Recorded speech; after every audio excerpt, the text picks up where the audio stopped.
तो आज है 11 सितंबर 2021 भाद्रपद माह का शनिवार। तो शनिवार की व्रत कथा जानेंगे। तो एक समय सभी नवग्रहों सूर्य, चंद्र, मंगल, बुध, बृहस्पति, शुक्र, शनि, राहु और केतु में विवाद छिड़ गया कि इनमें सब में से बड़ा कौन है। सभी आपस में लड़ने लगे और कोई निर्णय न होने के कारण देवराज इंद्र के पास निर्णय कराने पहुंचे। तो इंद्र इससे घबरा गए और इस निर्णय को देने में अपनी असमर्थता जताई, परंतु उन्होंने कहा कि इस समय पृथ्वी पर राजा विक्रमादित्य है, जो कि अति न्यायप्रिय है, वे ही इसका निर्णय कर सकते हैं। सभी ग्रह एक साथ राजा विक्रमादित्य के साथ पहुंचे और अपना विवाद बताया। तो साथ ही निर्णय के लिए कहा और राजा इस समस्या से अति चिंतित हो उठे। उन्होंने क्योंकि वे जानते थे कि जिस किसी को छोटा बताएंगे वही कुपित हो उठेगा। तो राजा को एक उपाय सूझा। उन्होंने सुवर्ण, रजत, कांस्य, पीतल, सीसा, रंगा, जस्ता, अब्रक और लोह से 9 सिंहासन बनवाए और उन्हें इसी क्रम से रख दिया। फिर उन सबसे निवेदन किया कि आप सभी अपने सिंहासन पर स्थान ग्रहण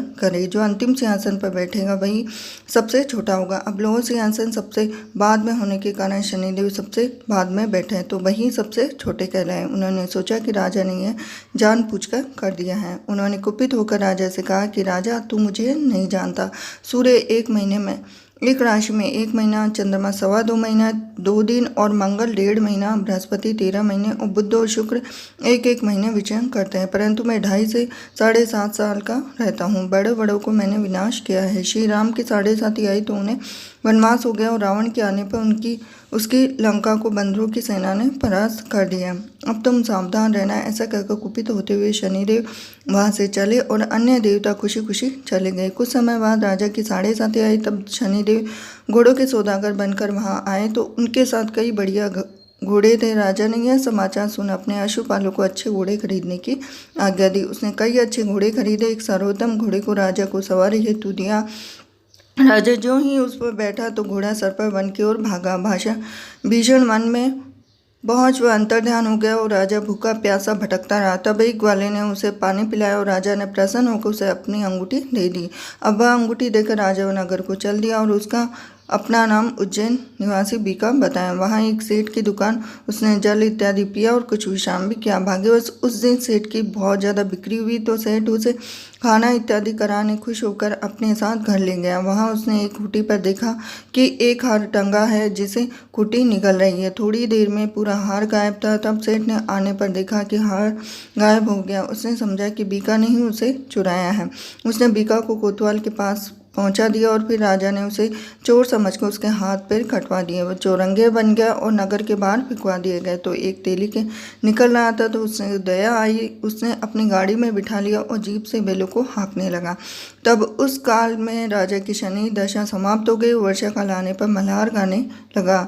तब वह जिस नगर में वहाँ की राजकुमारी मन भावनी को वह मन भाया और उसने मन ही मन प्रण कर लिया कि उसे ही विवाह करूंगी। तो दासी ने कहा कि वह एक चौरंगी है, परंतु राजकुमारी न माने। अगले ही दिन उठते ही वह अनशन पर बैठ गई। विवाह करेगी तो उसी से करूंगी। तो उसने बहुत ही समझाया तो राजा ने उस तेली को बुलवाया, विवाह की तैयारी करवाई और फिर विवाह राजकुमारी के साथ कर दिया। तब एक दिन सोते हुए स्वप्न में शनिदेव ने राजा से कहा कि राजन, देखा तुमने मुझे छोटा बतलाया तो कितना दुख झेला।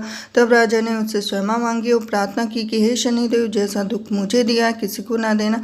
शनिदेव मान गए और कहा, जो मेरी कथा और व्रत कहेगा उसे मेरी दशा में कोई दुख नहीं आएगा। जो नित्य मेरा ध्यान करेगा, चींटियों को आटा डालेगा, उसके सारे मनोरथ पूर्ण होंगे। साथ ही राजा को हाथ पैर भी वापस दिए। प्रातःकाल आँख खुलने पर राजकुमारी ने देखा कि आश्चर्यचकित रह गए। बीका ने उसे बताया कि वह उज्जैन का राजा विक्रमादित्य है। सभी प्रसन्न हुए। सेठ ने जब सुना तो पैरों पर गिरकर क्षमा मांगा और राजा ने कहा कि वह तो शनिदेव का कोप था, इसलिए किसी का कोई दोष नहीं है। सेठ ने फिर निवेदन किया कि मुझे शांति तभी मिलेगी जब मैं अपने घर चलकर भोजन करूंगा।